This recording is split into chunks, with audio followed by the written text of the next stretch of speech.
नमस्कार, मैं हूं आपके साथ अंकिता पाल। बुलेटिन की शुरुआत करते हैं हेडलाइंस के साथ। बीजेपी के कई समर्थकों ने थामा जेएमएम का दामन। पूर्व विधायक लुइस मरांडी ने छोड़ा बीजेपी का साथ। गणेश महली और कुणाल सडनी भी जेएमएम में शामिल। नामांकन से पहले छिन्नमस्तिका मंदिर पहुंचे उमर बावरी। मां छिन्नमस्तिका का पूजा अर्चना कर लिया आशीर्वाद। मां से मांगा जीत का आशीर्वाद। राज्य विधानसभा क्षेत्र से सीपी सिंह को बीजेपी ने बनाया प्रत्याशी। पुराने कार्यकर्ता संदीप वर्मा हुए नाराज। संदीप वर्मा ने खरीदा नामांकन के लिए पर्चा। हजारीबाग उपायुक्त नैन्सी सहाय ने हरी झंडी दिखाकर जागरूकता रथ को किया रवाना। स्वीप अभियान के तहत कई गतिविधियों का आयोजन। मतदाताओं को किया गया जागरूक। बोकारो में पीसी कर उपायुक्त ने दी विधानसभा चुनाव समिति संबंधित जानकारी। नामांकन की प्रक्रिया शुरू होने की दी जानकारी। 29 अक्टूबर तक के लिए नामांकन पत्र। रुक करते हैं खबरों की तरफ। दिवाली से पहले चंपारण वासियों को नीतीश सरकार एक बड़ा तोहफा देने जा रहे हैं। दरअसल मुंबई और पटना की तर्ज पर मोतिहारी में भी मरीन ड्राइव बनकर तैयार हो गया है।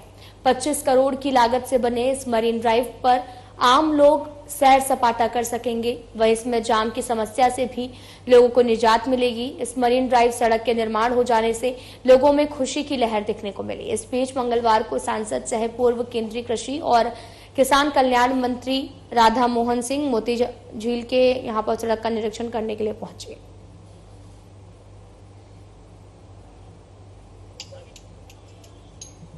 से जो एक मोती झील के किनारे किनारे रोड बन रहा था, तो उस समय हमने 2 करोड़ रुपया दिया था। फिर राशि बहुत कम थी, तो नितिन नवीन जी जब पीडब्ल्यूडी मिनिस्टर आए थे और उनको मैंने बतलाया था, तो 24 करोड़ की योजना की स्वीकृति उन्होंने दी थी और उस पर अब तेजी से काम हो रहा है।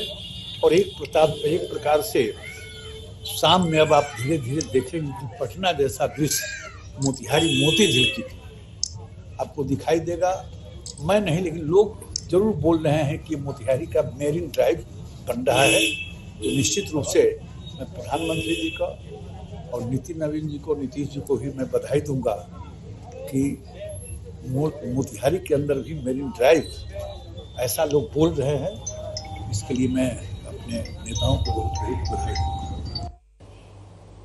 चतरा के सिमरिया विधानसभा क्षेत्र से महागठबंधन सह झारखंड मुक्ति मोर्चा के प्रत्याशी के रूप में मनोज चंद्रा ने नामांकन किया है। नामांकन से पूर्व मनोज चंद्रा ने अपने समर्थकों के साथ सिमरिया मुख्य चौक पहुंचे, जहां उन्होंने नेताजी सुभाष चंद्र बोस की प्रतिमा पर माल्यार्पण किया। जिसके उपरांत अनुमंडल कार्यालय परिसर में पहुंचकर उप निर्वाचन पदाधिकारी सन्नी राज के समक्ष अपना नामांकन पर्चा दाखिल किया। नामांकन के बाद उन्होंने मीडिया को बताया कि जनता का जनाधार जेएमएम के साथ है। नामांकन के बाद अनुमंडल मुख्यालय के हर्षनाथपुर मैदान में एक विशाल जनसभा का आयोजन किया गया। नामांकन सभा में गंडेर विधायक कल्पना सोरेन सहित इंडिया गठबंधन के दिग्गज नेता शामिल हुए। इस दौरान जनसभा को संबोधित करते हुए गंडेर विधायक कल्पना मुर्मू सोरेन ने भी विपक्षी पार्टियों पर जमकर हमला बोला है।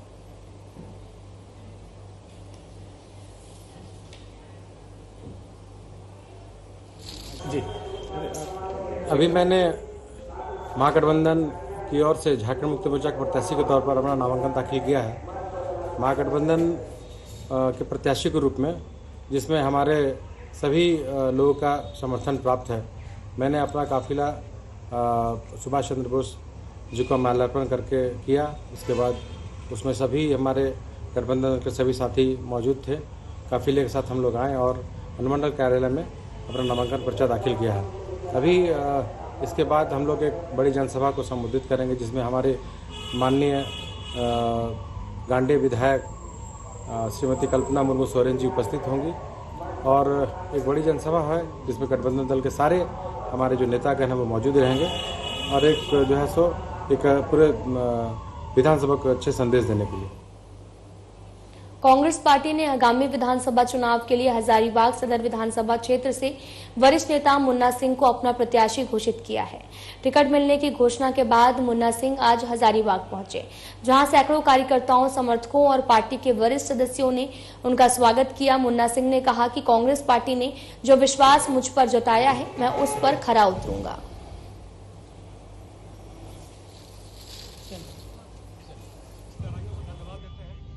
जो हमारे आला कमान की पूरी टीम ने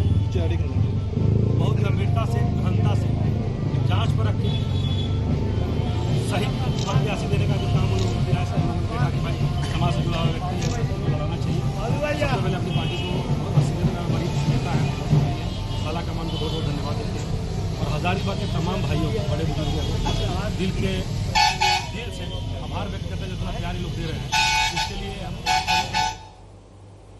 खबर कैमूर से है, जहां पर रामगढ़ विधानसभा सीट पर होने वाले उपचुनाव में मंगलवार के दिन बसपा के उम्मीदवार सतीश यादव उर्फ पिंटू ने अपना नामांकन पत्र दाखिल किया है। इस दौरान बसपा के कार्यकर्ताओं और समर्थकों की भीड़ भी देखने को मिली है। आगामी 13 नवंबर को रामगढ़ विधानसभा के लिए उपचुनाव होना है, जिसको लेकर सभी पार्टी के प्रत्याशी अपने अपने प्रचार प्रसार में जुटे हुए हैं। वहीं मीडिया से बातचीत के दौरान बसपा उम्मीदवार सतीश यादव ने बताया कि इस बार वे अच्छे मतों से जीत हासिल करेंगे। हमारा मुद्दा रामगढ़ विधानसभा में शिक्षा और स्वास्थ्य, रोजगार सबसे महत्वपूर्ण मुद्दा है। बाकी साथ में सड़क, बिजली, पानी, सिंचाई। पिछली बार बसपा जो बहुत करीब थी जीत के, राजद ने जीता था, क्या लगता है कहाँ चूक हो गया और उस चूक को कैसे निपटेंगे? पिछली बार बहुजन समाज पार्टी जीत के करीब नहीं थी, चुनाव जीत चुकी थी। और आप ही लोगों की न्यूज़ चल, आज भी मेरे पास रिकॉर्डिंग है कि आप ही लोग के न्यूज़ चैनलों पे चल रहा था कि बहुजन समाज पार्टी के उम्मीदवार अंबिका यादव चुनाव जीत गए हैं। लेकिन अब बैक में हम नहीं जाना चाहते हैं क्या हुआ, वो गलतियां दोबारा ना हो उसको लेकर के क्या है? पूरी तैयारी है। और इस बार रामगढ़ विधानसभा की आम जनता, आम माताएं, बहनें, सभी लोगों ने ये मन बना लिया है कि बहुजन समाज पार्टी के उम्मीदवार को इतना अधिक वोट से जिताएंगे कि बेईमानों की कहीं चलने वाली नहीं है।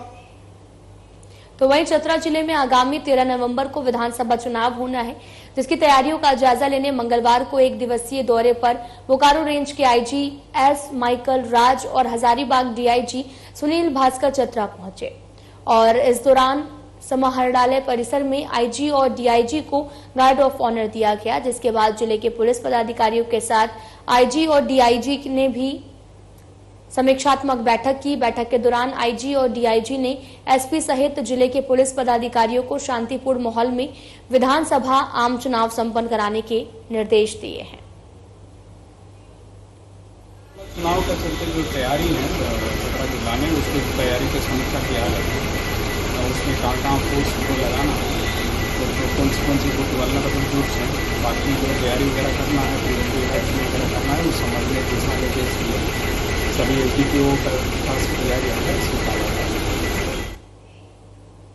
पाकुड़ जिले के तीनों विधानसभा लिट्टीपाड़ा, पाकुड़ और महेशपुर के अंतिम और दूसरे चरण के मतदान के लिए अधिसूचना जारी कर दी गई है।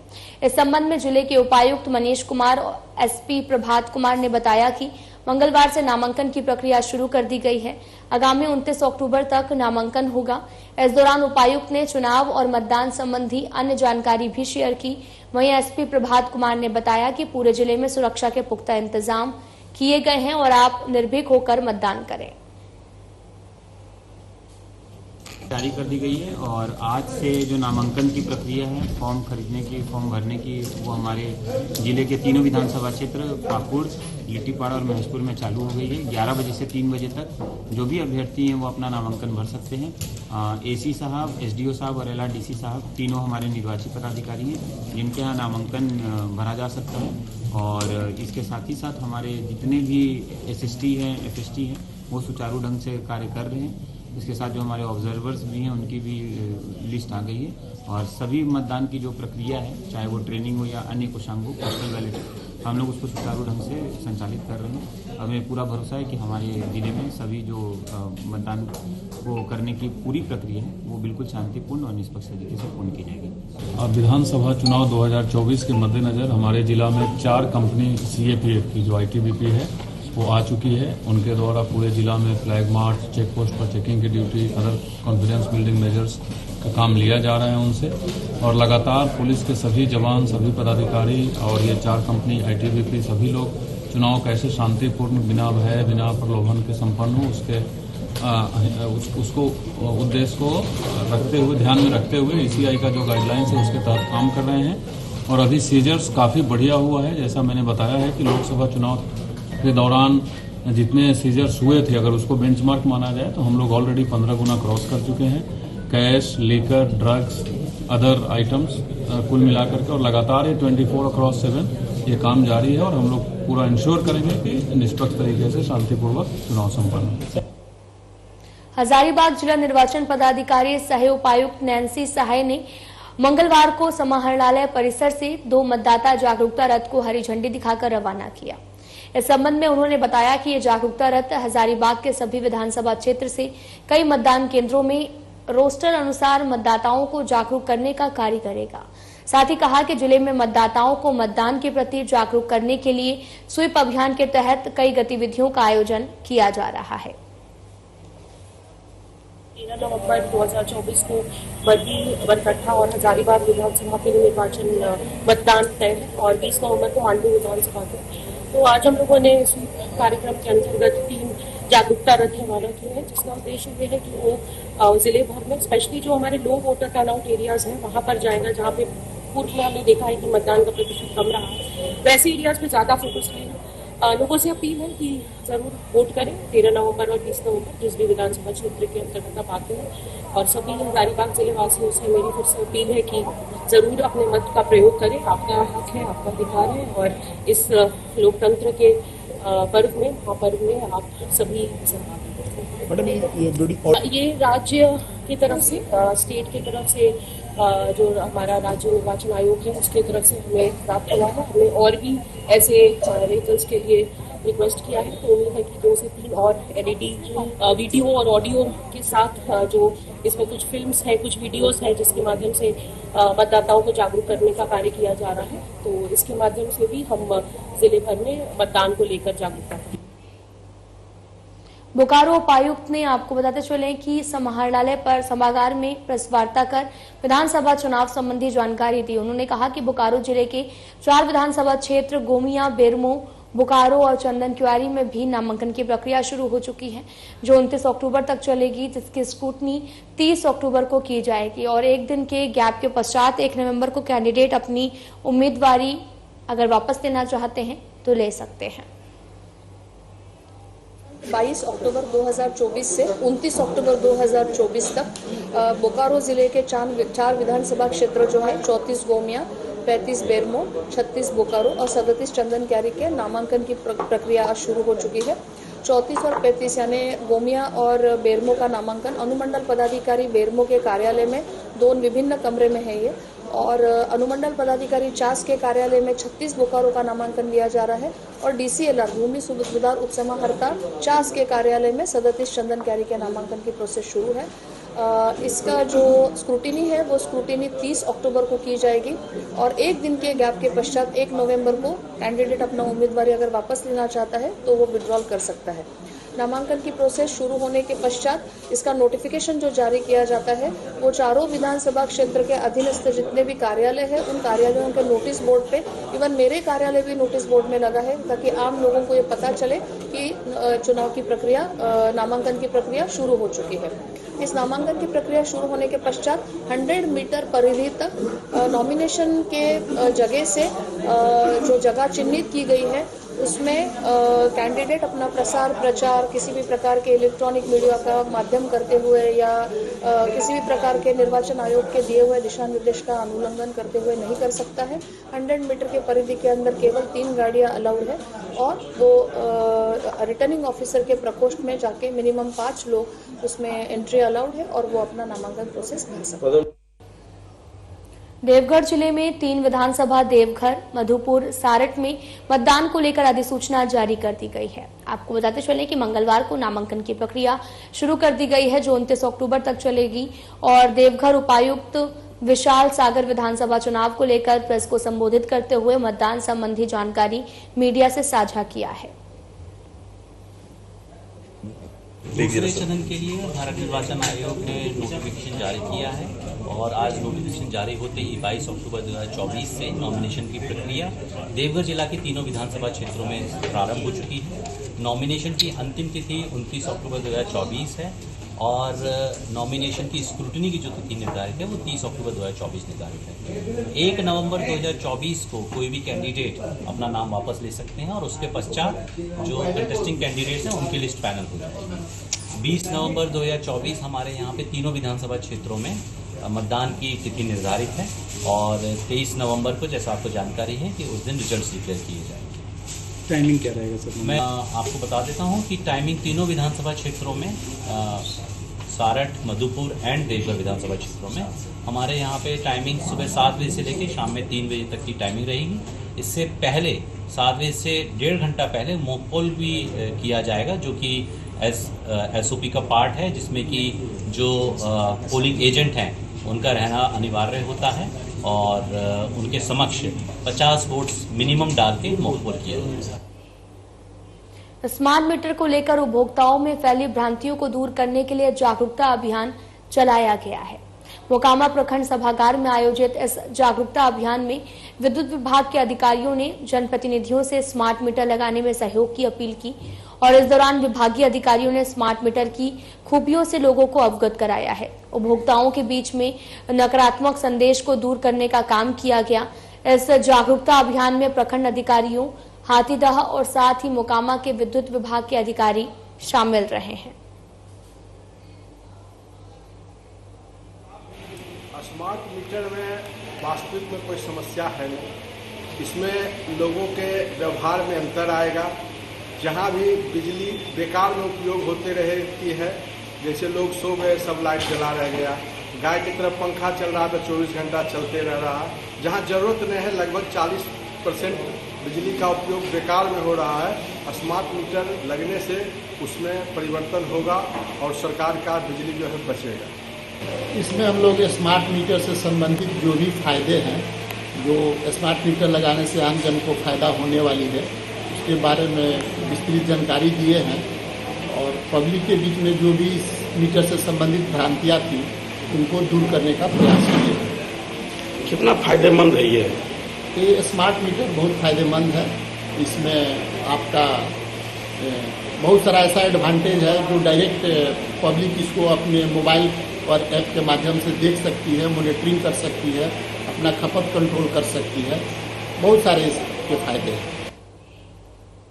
गोपालगंज पुलिस ने बिहार STF की मदद से 50,000 के इनामी अपराधी को गिरफ्तार किया है। दरअसल गोपालगंज पुलिस ने इनामी अपराधी को गिरफ्तार कर लिया है।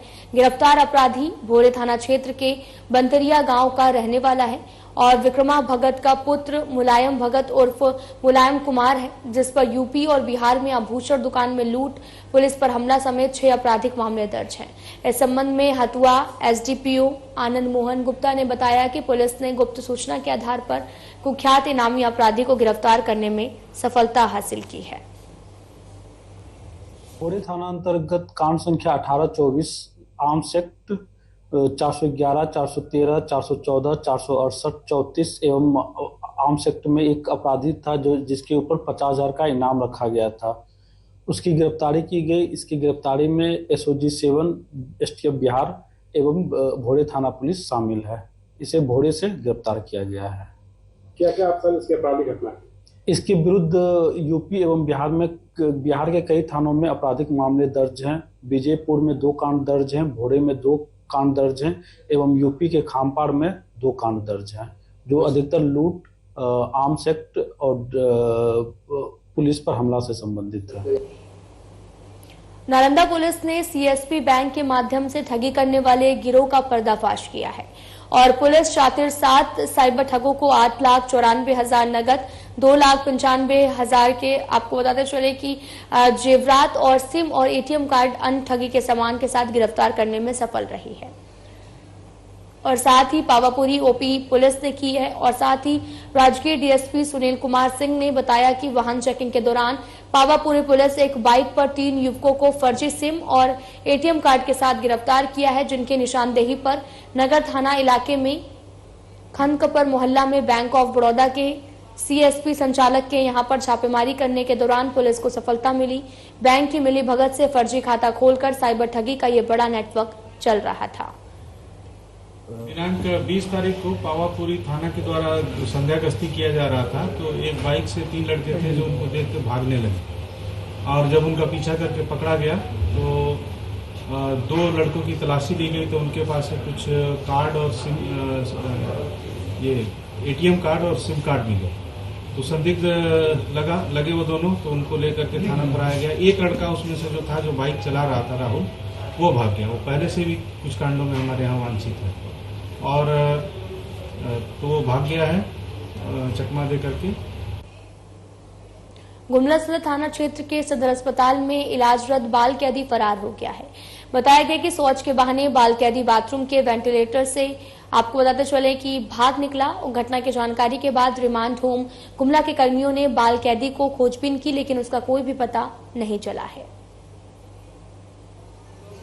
इसको सदर अस्पताल लेके आए थे इलाज कराने के लिए। शाम में लगभग 7 बजे आसपास रात भर एडमिट कराने के बाद कैदी वार्ड में इलाजरत था। सुबह लगभग 6 बजे सिपाही लोग के साथ में बाथरूम आया शौचालय के लिए। उसके बाद में शौचालय से फरार हो गया। केस में आया हुआ था सिमडेगा जिला कुंडेक थाना से। कब आया? 20 तारीख को शौचालय से वेंटिलेटर से, जैसे बता रहा है सिपाही लोग की वेंटिलेटर से भाग गया। मधुबनी में बेखौफ अपराधियों ने किसान को घर से बुलाकर गोली मारकर हत्या कर दी है। घटना बेनीपट्टी थाना क्षेत्र के धनुजा गांव की है, जहां पर मृतक किसान 50 साल के हरिमोहन झा अपने घर में था। रात में अपराधियों ने उसके मोबाइल पर फोन कर उसे धनुजा चौक पर बुलाया और गोली मारकर चलते बने हैं। मेरे गांव का एक था और एक अनजान कोई व्यक्ति था, फोन करके बुलाया गांव के चौक पे। हाँ। और वहाँ पे गोली मार दिया। कहाँ पर, कौन चौक पर घटना? धनौजा ग्राम के बेनीपट्टी। कौन मारा है, कौन फोन किया था? एक मेरे गांव का बॉबी मिश्रा, विक्रांत मिश्रा है, और एक बहुत ही क्या नाम है उसका, मनोज करके है। हाँ। उन्होंने मिलकर गोली मार दी। क्यों मारा? कुछ रंजिश था? हम भी नहीं जानते हैं। अच्छा, किस वक्त, कहाँ, कौन चौक बोले? धनौजा ग्राम। बोकारो के सेक्टर 4 थाना अंतर्गत औरंगाबाद मोड़ के समीप doctor Rajendra Prasad public school की वैन ने एक युवक को टक्कर मार दी है और इस दुर्घटना में अंशु चौधरी नामक 25 साल के युवक की इलाज के दौरान मौत हो गई। और घटना की जानकारी के बाद सेक्टर 4 थाना पुलिस मौके पर पहुंचकर जांच में जुटी है। स्कूल वैन आगे चांदनी चौक से मोटरसाइकिल को ठोक के भाग रहा था। मोटरसाइकिल वाला पीछे किया उसका और रोकने के लिए बोल रहा, नहीं रुका। आगे यहाँ पर मोटरसाइकिल वाला मारुति के आगे कर दिया गाड़ी अपना, तो फिर वो देखा तो बैक करके भागने लगा। वो लड़का तो खड़ा था बेचारा, मोबाइल से बात कर रहा था, बैक करके उस लड़का पे चढ़ा दिया गाड़ी। फिर आगे से चढ़ा के फिर भागने लगा, फिर पब्लिक जुड़ गया, तो फिर वो ड्राइवर उतर के भाग गया गाड़ी छोड़ के। यहाँ एक स्कूल वैन के द्वारा एक व्यक्ति पे गाड़ी चढ़ गई है, जिसमें इलाज के क्रम में उनका मृत्यु हो गया है। उस पर अग्रिम कार्रवाई की जा रही है, फर्द बयान रिकॉर्ड किया जा रहा है। जैसा भी रहेगा गार्जियन का उचित कार्रवाई किया जाएगा। School Rajendra Prasad public school का गाड़ी। ड्राइवर अभी फरार है, पकड़ने का प्रयास किया जा रहा है। हजारीबाग स्थित दिल्ली पब्लिक स्कूल के प्रांगण में 28 अक्टूबर को पेरेंट्स नाइट का आयोजन किया जाना है। इसे लेकर इसकी तैयारी युद्ध स्तर पर चल रही है। आयोजित कार्यक्रम में एक मंच पर लिटिल एंजलिस और एंजलिस हाई स्कूल और साथ ही दिल्ली पब्लिक स्कूल के 1000 से अधिक बच्चे शामिल होंगे, जिसे लेकर बच्चे काफी ज्यादा उत्साहित नजर आ रहे हैं। आपको बताते चलें कि लगातार तैयारियां जो हैं वो युद्ध स्तर पर जारी हैं। कार्यक्रम में मंच पर लिटिल एंजल और एंजल्स हाई स्कूल और दिल्ली पब्लिक स्कूल के 1000 से अधिक बच्चे शामिल होंगे, जिसे लेकर बच्चों में काफी ज्यादा उत्साह देखने को मिला है। डीपीएस के 1000 से अधिक बच्चे यहां पर शामिल होंगे। 28 अक्टूबर को पेरेंट्स नाइट का भी आयोजन किया गया है और इस दौरान युद्ध स्तर पर तैयारियां भी लगातार जारी हैं। तस्वीरें भी आपको दिखा रहे हैं जो कि हजारीबाग से हैं, जहां पर कार्यक्रम का आयोजन किया गया है और स्कूल के बच्चे यहां पर शामिल होंगे, जिसे लेकर बच्चे काफी ज्यादा उत्साहित नजर आ रहे हैं। इस बार हमारे स्कूल के अप्रॉक्स 1200 बच्चे पार्टिसिपेट कर रहे हैं और सब बहुत एक्साइटेड है। अब तो बहुत कम दिन बाकी है, प्रिपरेशंस भी बहुत तेज़ी से चल रहा है। इस बार हम लोगों ने फोकस किया है पूरा ऑर्फनेज बच्चों पर, जिसके लिए हम लोगों ने बच्चों को भी अनाथ आश्रम से बुलवाया है। फंक्शन वाले दिन बिल्कुल आएंगे और इस प्रोग्राम को देखेंगे। उसके अलावा डांस प्रोग्राम है, महाभारत है और भी बहुत कुछ है आप सब पेरेंट्स के लिए यहाँ पे। फिलहाल बुलेटिन में इतना ही। नमस्कार।